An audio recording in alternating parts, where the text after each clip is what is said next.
여러분 안녕하세요. 다니엘 린드만입니다. 반갑습니다. 소통의 광장, 소중한 통일의 광장에 오신 것을 진심으로 환영합니다.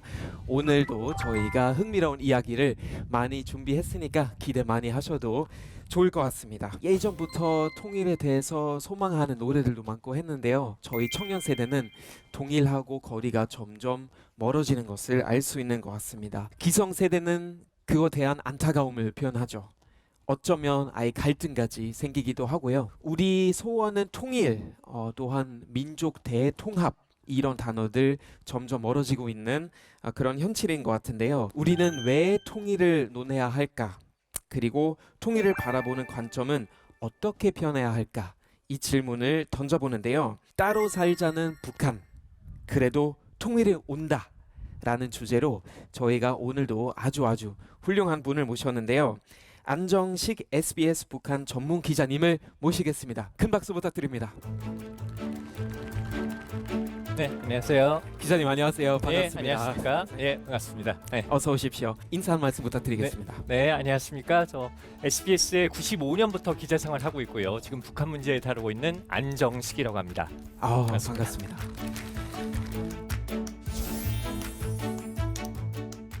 오늘 어떤 이야기를 들려주실 건가요? 남북 관계의 상황과 앞으로 우리 통일의 미래가 어떻게 펼쳐질지에 대해서 좀 간략하게 소개를 드리려고 합니다. 알겠습니다. 기대됩니다. 그러면은 우리 기자님을 위해서 큰 박수 부탁드리겠습니다. 오늘 강의의 주제를 지금 보면 따로 살자는 북한, 그래도 통일은 온다 이렇게 잡았는데요.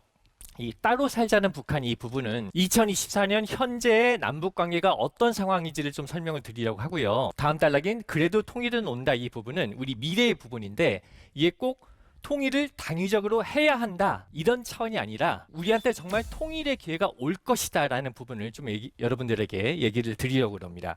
자, 남북관계 현황부터 좀 보겠습니다. 작년 말에 북한에서 노동당 전원회의라는 회의를 열었습니다. 북한과 같은 사회주의 국가는 당이 모든 것에 우위에 있는 체제이기 때문에 당의 주요 정책을 결정하는 노동당 전원회의 굉장히 중요한 회의인데요. 여기서 김정은이 뭐라고 했냐? 남북관계는 동족 관계가 아니라 적대적인 교정국 관계라고 규정을 합니다. 그리고 나서 1월 달에 또 우리 국회에 해당하는 최고인민회의를 열었는데 거기서 또 뭐라고 그랬냐? 대한민국이 주적이라는 것을 헌법에 명문화해야 된다 이런 얘기도 했고요. 통일, 화해, 동족의 개념을 완전히 없애버려라. 그리고 삼천리 금수강산 8천만 결에 이런 말 쓰지 말라고 얘기를 했습니다. 그리고 나서 어떻게까지 했느냐? 북한 애국가 가사를 바꿔버렸어요. 그러니까 우리 이제 애국가가 있죠. 북한에도 애국가가 있습니다. 남한과는 다른 노래입니다. 근데 북한 애국가에 삼천리 아름다운 내 조국이라는 가사가 있어요. 근데 그 삼천리라는 말을 이 세상 아름다운 내 조국으로 애국가 가사를 바꿔버렸습니다. 누구나 인정할 수 있듯이 국기나 국가 이런 거는 굉장히 중요한 상징이잖아요. 근데 국가의 상징을 아무리 독재국가지만 애국가 가사를 바꾼다. 그러니까 상상하기 힘든 거죠.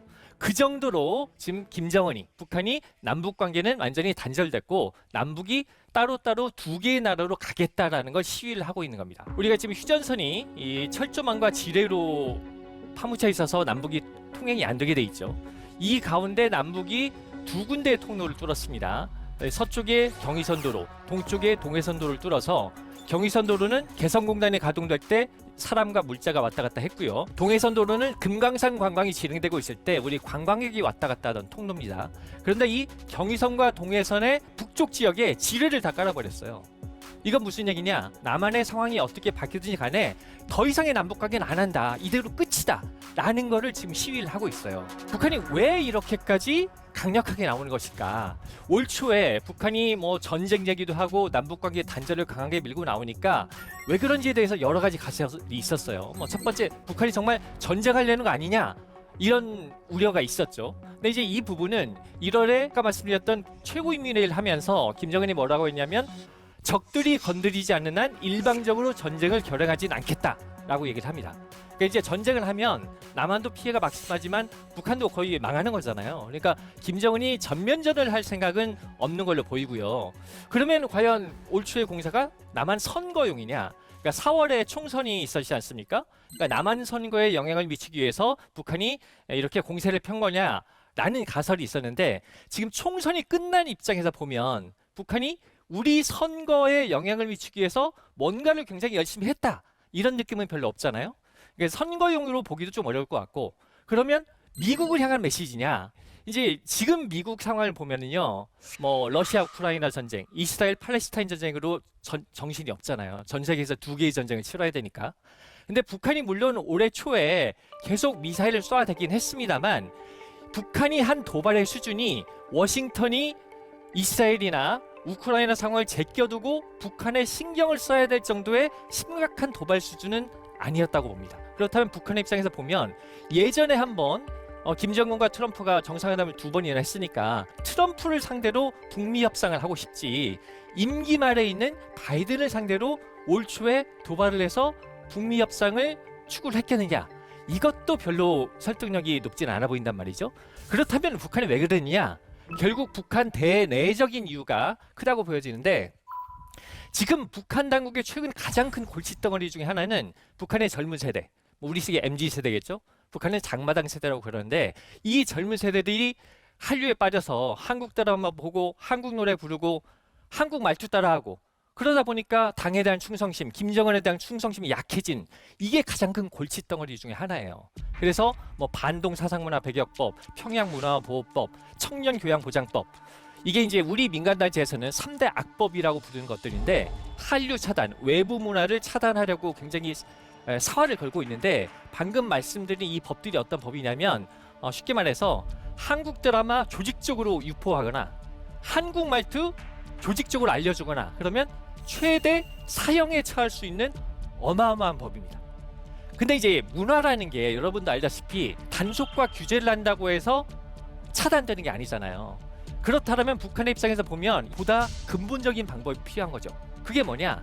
남한을 아예 적대국으로 만들어서 전쟁 중에 있는 상대방이 되면 어쨌든 전쟁 중에 있는 상대방의 문화를 소비한다. 이건 상당히 부담이 될 거 아닙니까?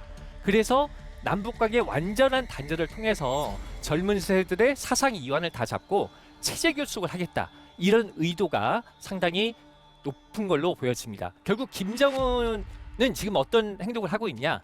자기 정권 유지를 위해서 민족을 지우는 행동을 하고 있다. 이렇게 말씀드릴 수가 있습니다. 김정은 정권이 언제까지 가게 될지 한번 좀 살펴보도록 할게요.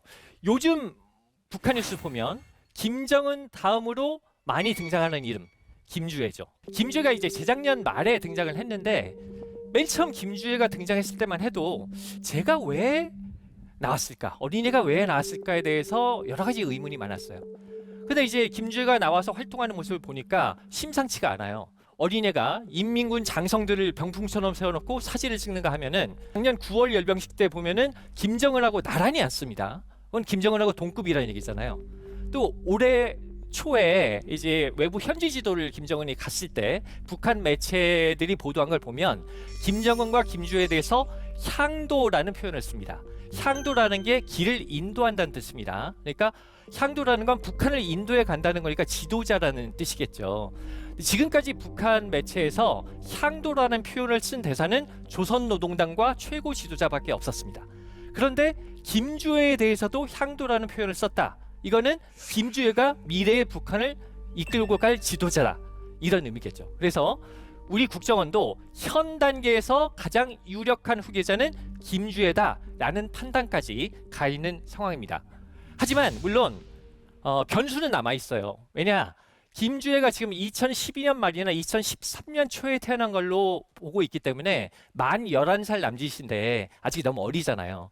김정은이 아무리 빨리 후계자를 정한다고 해도 그래도 20대 한 중후반은 돼야 될 거 아닙니까? 그러면 앞으로 10몇 년이라는 시간이 있어야 되겠죠. 그 시간 동안 무슨 일이 생길지는 몰라요.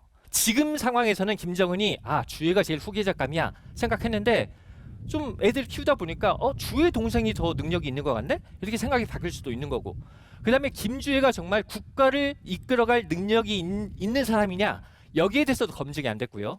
또 한 가지 중요한 변수, 김주애는 아직 사춘기를 지나지 않았습니다. 앞으로 김주애가 정말 후계자가 될지에 대해서는 여러 가지 변수가 남아있긴 합니다만 2024년의 시점에서 가장 유력한 후계자로 볼 수 있는 건 김주애다라고는 말씀드릴 수가 있는 상황입니다.